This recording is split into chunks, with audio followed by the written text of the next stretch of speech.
I agree with Whitney. I have to say it. It's an unpopular opinion. But if you're watching Secret Lives of Mormon Wives, in episode 2, I have to say I'm kind of on her side. Hi, I'm Megan Connor, host of the Midlife Revolution podcast, and a seventh generation Mormon who left the church after 45 years because sometimes love just ain't enough. So, in episode 2 of The Secret Lives of Mormon Wives, we start off with Taylor receiving some of the unpleasant consequences of her decisions. On probation for domestic violence, we saw that arrest at the end of episode 1, and she's experiencing some negative consequences. She's really unhappy. At the beginning of the episode, Taylor's in the car with her mom, and they're talking about sort of the fallout of her arrest, her spending time in jail, her probation.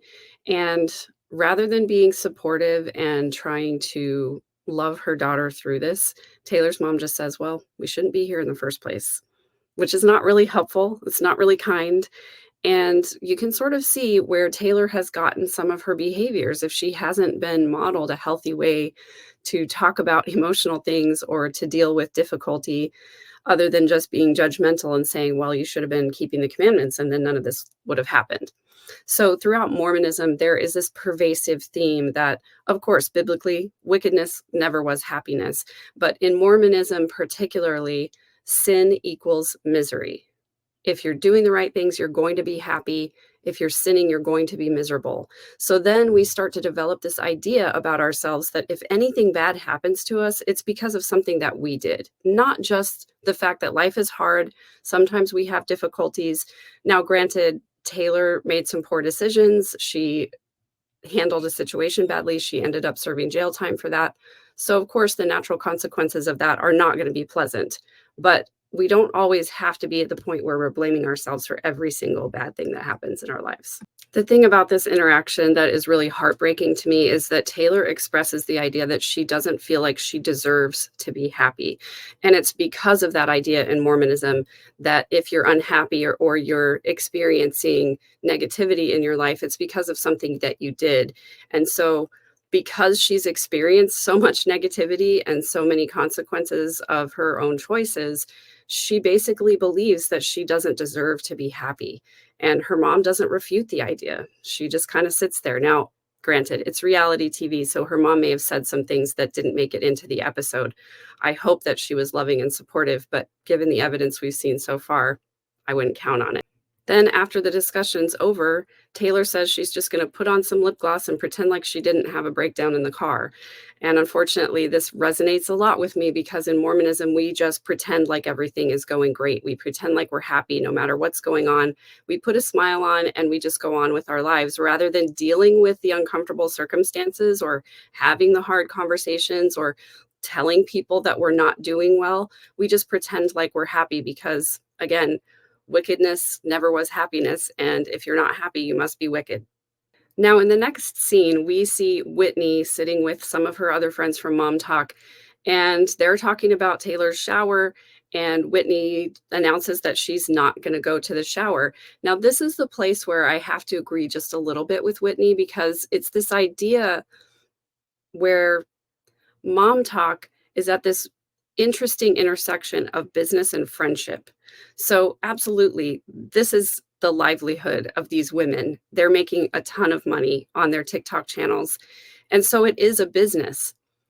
They also have the aspect that they try to remain friends even through all the drama, some of it for business reasons, some of it not. But Whitney starts expressing how when the scandal for the soft swinging was going on, their viewership skyrocketed. They were getting lots of brand deals and things were going great. And then as soon as Taylor went to jail, it was like the opposite was happening. And so Whitney's expressing the displeasure that Mom Talk's not doing as well because of the negative actions of Taylor. And this is where I have to agree with her a little bit. It's one thing to create controversy like they did with the soft swinging scandal, because that's always going to increase viewership. But when you start doing things that people generally disapprove of, like engaging in domestic violence with your boyfriend whose baby you're pregnant with, it gets really complicated and messy, and people don't want to watch things like that because it's too much like their own real lives sometimes. So I think it's smart for Whitney to want to continue Mom Talk and continue growing their channels, maybe with Taylor on the outside for a little while. until her reputation improves. The next part of the episode is probably the most shocking part of the episode for most people to hear. But for me, hearing it as a seventh generation Mormon, I was not surprised at all. They're talking a lot about sex positivity, body positivity. They're talking about breaking the taboo in Mormonism of not talking about sex. And they say this starts with us. And actually, I'm glad that they're talking about it. One of the things that caused me to be very disaffected with the church is that we don't talk about sex and sexuality in a healthy way at church at all. We basically expect young people to be completely asexual until they get married. And then we expect them to all of a sudden know how to procreate and replenish the earth single-handedly. As proof of how toxic it is in the Mormon culture that we don't talk about sex, we have one of the moms who's 22 years old. She's been married for 3 years. She has 2 children, and she's never had an orgasm. She mentions that every time she gets close, she gets nervous and she tenses up, and then it doesn't happen. We are taught not to explore our own sexuality at all in Mormonism. There's sort of this cultural myth that any kind of physical touch or contact outside of your marital relationship is really, really bad. And so we don't even really feel safe to explore ourselves in that way, if you know what I'm talking about. And this is where the other part of the episode comes up that's a little bit crazy, where Whitney gets a brand deal to promote a vibrator. I'm really feeling sorry for and identifying with Whitney during this part of the episode because she talks about her wedding night being comedically bad.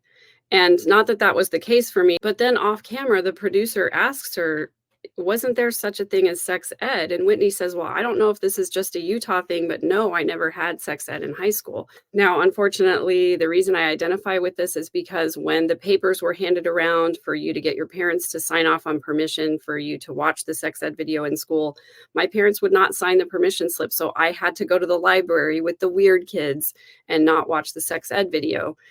As a parent myself, trying to wrap my brain around what was going through my parents' head at this time, I really think they were just super uncomfortable talking about sex, and they believed that my youth leaders in the church would do a good job of teaching me that I wasn't supposed to have sex at all until I was married. Then they never had to broach the subject with me, and they could just outsource that to the church leaders instead of having to deal with it as parents. Now, of course, like most kids, I learned a lot about sex from listening to my friends talk about it. And we didn't have the internet when I was that age, but there was definitely plenty of conversation that went on where I learned sort of the basics just from listening to people talk about it. Unfortunately, I was never in a conversation with my parents or my church leaders or anyone else about consent. And so I ended up in a lot of situations where I wasn't able to speak up or have a voice for myself in situations where I was not comfortable doing the things that normal teenagers do because I felt so much guilt and shame about it. Because of my inability to say no and stand up for myself, I ended up getting pregnant at the age of 19. And it wasn't until then that my dad said, well, if I knew you were going to have sex, I would have told you to use a condom. That was the only sex talk that I got. The other thing I think is interesting to mention is that Whitney's mom had just had a baby when Whitney was getting married. And that's also not uncommon in Mormon culture. In fact, there's a joke out there that you might be a Mormon if you and your mom are pregnant at the same time. I really like that Whitney goes to her mom and talks to her about the vibrator brand deal and is just open with her about the fact that she's going to go ahead and do it.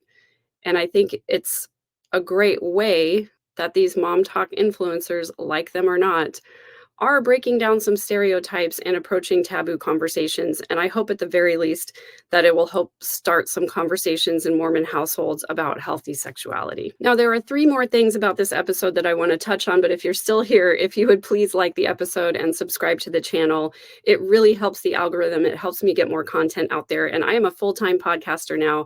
I also do coaching. I help people to deconstruct from high demand religion. I help people navigate major life changes. And one of my favorite things to do is help people declutter their homes. I help people change the way that they think about the items that they accumulate so that once we declutter, it stays decluttered and we go from chaotic to peaceful.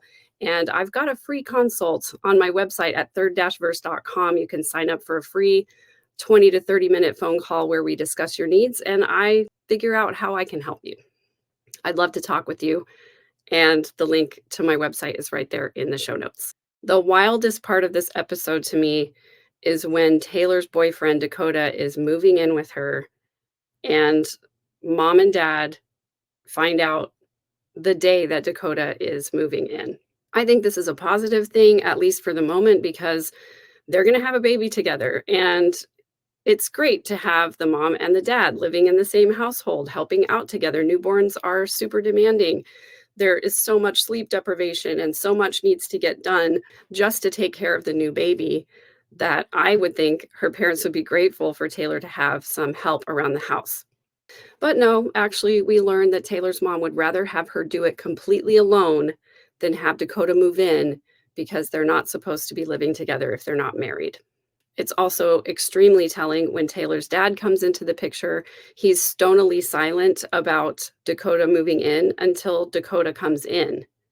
And then he has some choice words for Dakota. He tells Taylor, "You shouldn't have gotten pregnant." And then he says to Dakota, "Well, so you knocked up my daughter and now you're moving in." This is not a good start to a relationship between somebody who's going to be raising your grandchildren. The shocking thing about these parents' behavior is they can't even help their pregnant daughter move boxes. They would rather her do it alone. They would rather her and Dakota do it. They can't even act normal or welcome Dakota or say anything kind to him or even offer to help in any way. They just sit there and watch Dakota and Taylor bring boxes into the house.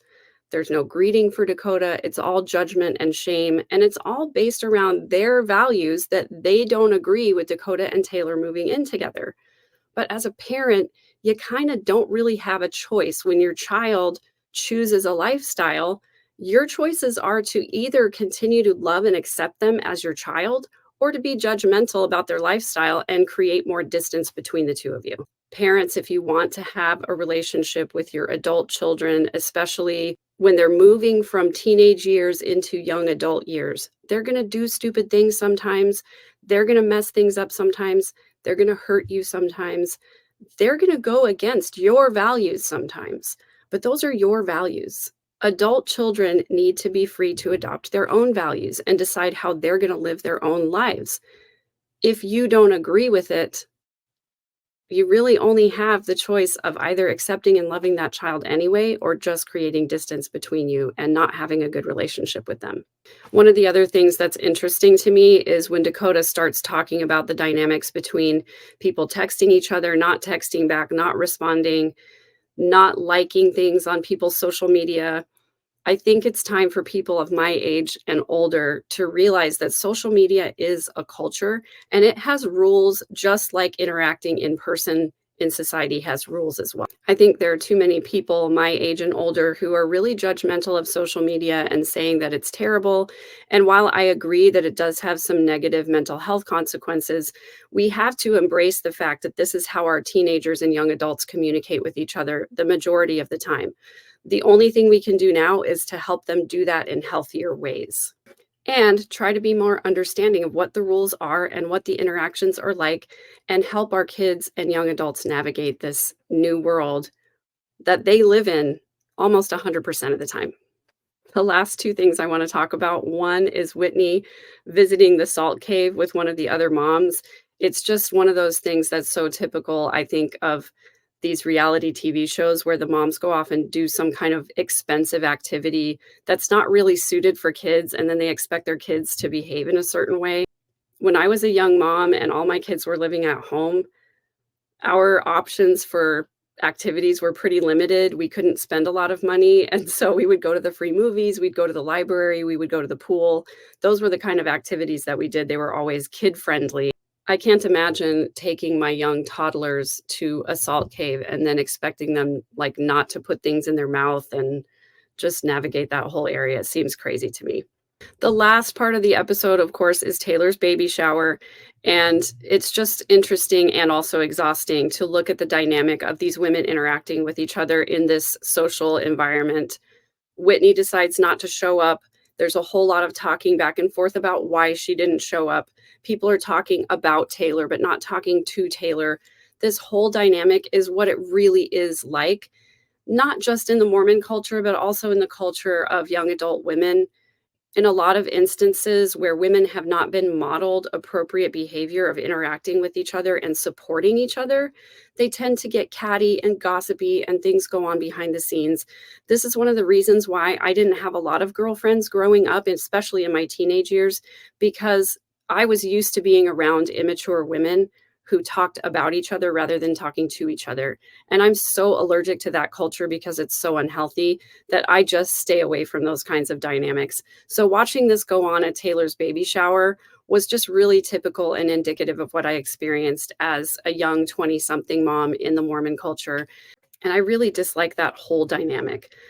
What I prefer is direct communication. I think it's so much healthier if Whitney and Taylor had sat down together off camera and hashed out all of their issues. But of course, this is why we have a reality show. It's about the drama. They want to create drama. They don't want to try to end drama or have healthy conversations. But all I'm saying is that at the end of this episode, I was really feeling a lot of compassion for Whitney. And also, I was kind of on her side where she's wanting to treat this a little bit more like a business and put aside some of the friendship dynamics to try and get their channels back up to where they were before, making the same amount of money they were before. Mainly because I think of it as a business, but I'm sure that they also have blurred those lines between business and friendship in order to make it work. I would love to hear your comments. I would love to hear your criticisms. If I got something wrong or if I missed something, please let me know in the comments, and I'll see you again after episode 3.